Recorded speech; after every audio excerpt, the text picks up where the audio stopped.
कृष्णा गोविंद वासुदेवा हरहे परमात्मने प्रणतक्लेशनाशाय गोविंदाय नमो नमः। प्रभु के प्यारे भक्तों का स्वागत है कृष्णा डिवोशन चैनल पर। और हम अपने जीवन के संपूर्ण क्लेशों कष्टों को मिटाने वाली प्रभु की बहुत ही अमृतमयी कथा लिसन कर रहे हैं। और माघ मास में हम श्रवण करेंगे आज अध्याय 26वां। पिछले भाग में हमने श्रवण कर लिया था कि किस प्रकार राजा चित्ररथ को जब उसने भगवान की आराधना नहीं की तो पिशाच की योनि प्राप्त हुई और पिशाच की योनि से वह किस प्रकार से मुक्त हुआ। और इसके बाद हमने केरल देश के वसु नाम के ब्राह्मण की कथा लिसन की, जिसकी भूमि उसके जो भाई बंधु थे उन्होंने लालच में पड़कर उससे छीन ली थी। तो उसकी कोई भी धार्मिक क्रिया गतिविधि नहीं हुई थी दाह की, इसलिए वह पर्वत गुफाओं में प्रेत होकर चिरकाल तक वास करता रहा। अब उस पिशाच के रूप में उसने एक पति को देखा जो कि त्रिवेणी का जल लिए जा रहा था। तो इस प्रेत ने उसको रोका और उसके साथ कथा आरंभ होती है। तो एक बार जम्बालनी नदी के किनारे घूमते हुए सारस से कहे हुए वचनों को सुना था। तो यह कथा बता रहे हैं। तो पथिक कहता है कि कैसे वचन आपने सारस से सुने, मुझे बताएं।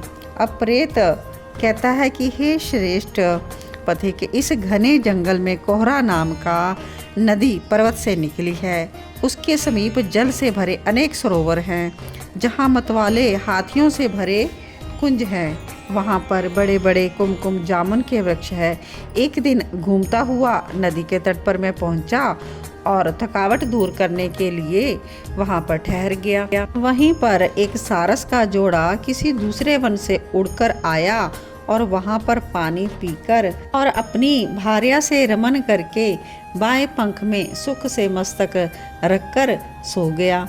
इसके अंतरत लाल मुख वाला, लाल नेत्र, तीखी दाढ़ और नख, बड़े बड़े रोए, लंबी पूंछ, अत्यंत चंचल और बलवान बंदर ने वृक्ष से उतरकर जहाँ पर सारस सोया था वहाँ पर आकर अनेक पक्षियों को देखते हुए क्रूर भाव से सारस के पैरों को पकड़ लिया। यह देखकर तो अन्य पक्षी सभी वहाँ से उड़ गए, परंतु विलाप करती हुई सारस वहीं रुक गई।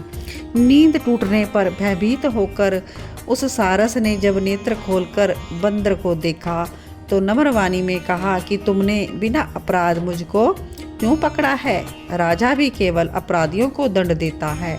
तुम्हारे जैसे श्रेष्ठ प्राणी किसी को पीड़ा नहीं देते। हम अहिंसक, दूसरों की वृत्ति से विमुख रहते हैं।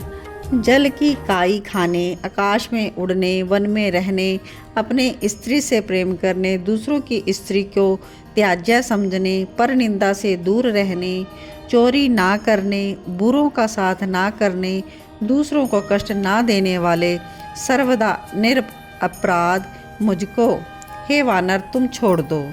मैं तुम्हारे पूर्व जन्म के वृतांत को जानता हूँ, परंतु तुम मुझको नहीं जानते। यह वचन सुनकर अब बंदर उसको छोड़कर दूर बैठ गया और कहने लगा, हे सारस, तुम तो ज्ञान निपुण पक्षी हो और मैं वन में घूमने वाला हूँ। यदि तुम मेरे पूर्व जन्म के वृतांत को जानते हो तो मुझसे कहो। तब सारस कहता है कि हे वानर, अपनी जाति की स्मृति के बल पर मैं तुम्हें पूर्व का वृतांत कहता हूँ। तुम पूर्व जन्म में विंध्य पर्वत के राजा थे और मैं अति पूज्य ब्राह्मण तुम्हारे कुल का पुरोहित था। राजा होकर भी तुम अपनी प्रजा को पीड़ा दिया करते थे। विवेकहीन होकर तुमने बहुत सा धन इकट्ठा किया। इस प्रकार प्रजा को अत्यंत दुख देने के कारण तुम अति दुखदायी कुंभी नामक नरक में फेंके गए, जहाँ बारंबार मरने जन्म लेने पर तुम 3000 वर्ष तक नरक की तीव्र अग्नि में यातना सहन करते रहे। और शेष बचे पाप के कारण तुम बंदर बनकर मुझको मारना चाहते हो। पहले तुमने ब्राह्मण के बगीचे में बिना उससे पूछे अपने बल से लूटकर उसके पके केले खाए और उसी पाप के भयंकर फल से तुम अब वानर और वनवासी हो गए हो। तो हे ब्राह्मण, यह कथा सुनकर वानर ने सारस से कहा, यदि तुम ठीक ही जानते हो तो यह बतलाओ कि तुम पक्षी कैसे हो गए।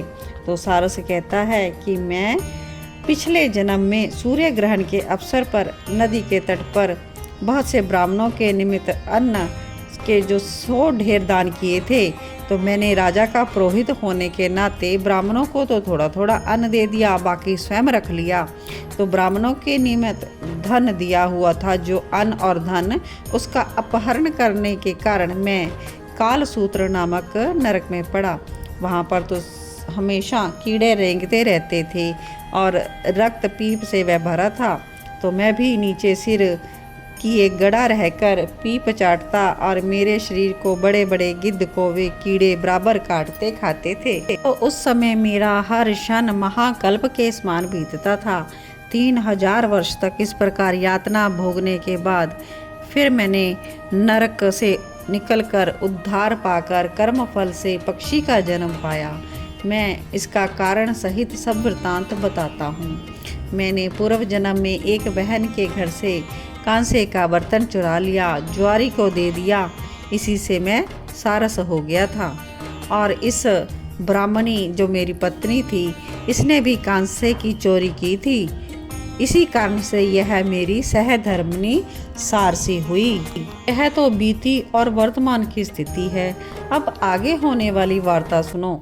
मैं और तुम हंस होकर और यह मेरी सारसी हंसनी होकर कामरूप देश में सुखपूर्वक निवास करेंगे और उसके बाद हम लोग गो योनि में जाएंगे। उसके बाद हमें दुर्लभ मनुष्य जन्म मिलेगा। शिव जी की माया से इस मनुष्य योनि में प्राणी पुण्य और पाप दोनों प्रकार के कर्म करते हैं, जिसके परिणाम स्वरूप सुख और दुख का फल प्राप्त होता है। इसी से सब प्राणियों को सर्वदा धर्म का सेवन करना चाहिए। देवता, असुर, मनुष्य, व्याघ्र, कीड़े मकोड़े, जलचर आदि किसी से भी यह दुख रूपी कंटक मार्ग नहीं घटता। केवल विरक्त योगी लोग ही इस कंटक से दूर रहते हैं। इसी कारण बुद्धिमान मनुष्य ईश्वर की इस माया को समझ ले और यह जानकर शोक संताप व्यथा वह नहीं मानते जो बुद्धिमान होते हैं, क्योंकि वे पूर्व जन्म के किए हुए कर्म के फल को उलट नहीं सकते, वो तो उसे भुगतना ही पड़ेगा।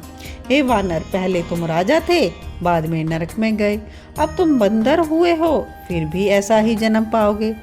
ऐसा समझकर बिना शोक किए तुम आनंद पूर्वक इस वन में विचरते हुए काल की प्रतीक्षा करो, और मैं भी ईश्वर की माया से बंधा हुआ इसी प्रकार इस जंगल से दूसरे जंगल में धैर्य धारण करते हुए सारस का जन्म बिताऊंगा। तो वानर ने कहा, पहले मैं तुम्हें पूजता था, अब तुम मुझको प्रणाम करते हो। तुम मेरे पूर्व जन्म के वृत्तांत को जानते हो। हे सारस और सारसी, तुम आनंद पूर्वक रहो, तुम्हारा सदा कल्याण हो। तुम्हारे वचनों से मैं भी मोह से रहित हो गया हूँ। अब तो मैं अच्छे कार्य करूँगा। तो प्रेत यह कथा कहते हैं कि हे ब्राह्मण, यह सुंदर विचित्र परम पवित्र पक्षी और बंदर का संवाद मैंने नदी के तट पर सुना। तब इससे मुझे भी बोध हुआ कि मुझे भी ऐसे काम नहीं करने चाहिए। मेरे शोक का भी विनाश हो गया। तो यह अपूर्व रहस्य सब पापों का नाश करने वाला है।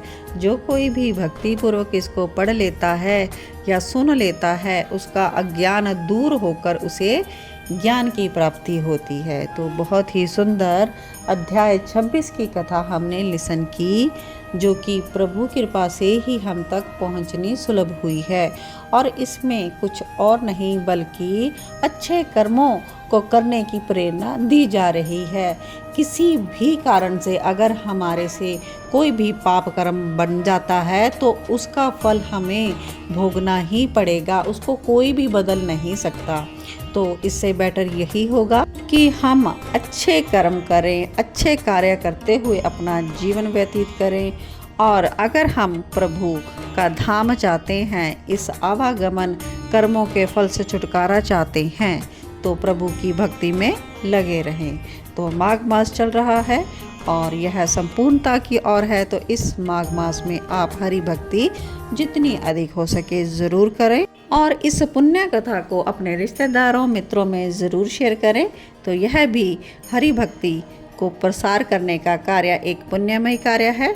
तो कृष्णा डिवोशन चैनल को आप अगर पहली बार आए हों तो ज़रूर सब्सक्राइब कर लें और शेयर ज़रूर करें। जो भी वीडियो आप कृष्णा डिवोशन चैनल पर देख रहे हैं, भक्ति के वीडियोस हैं, भक्ति को प्रचार करने के लिए आप इसे ज़रूर शेयर करें। तो आप सभी को जय श्री कृष्णा। मिलते हैं अपने नेक्स्ट वीडियो में।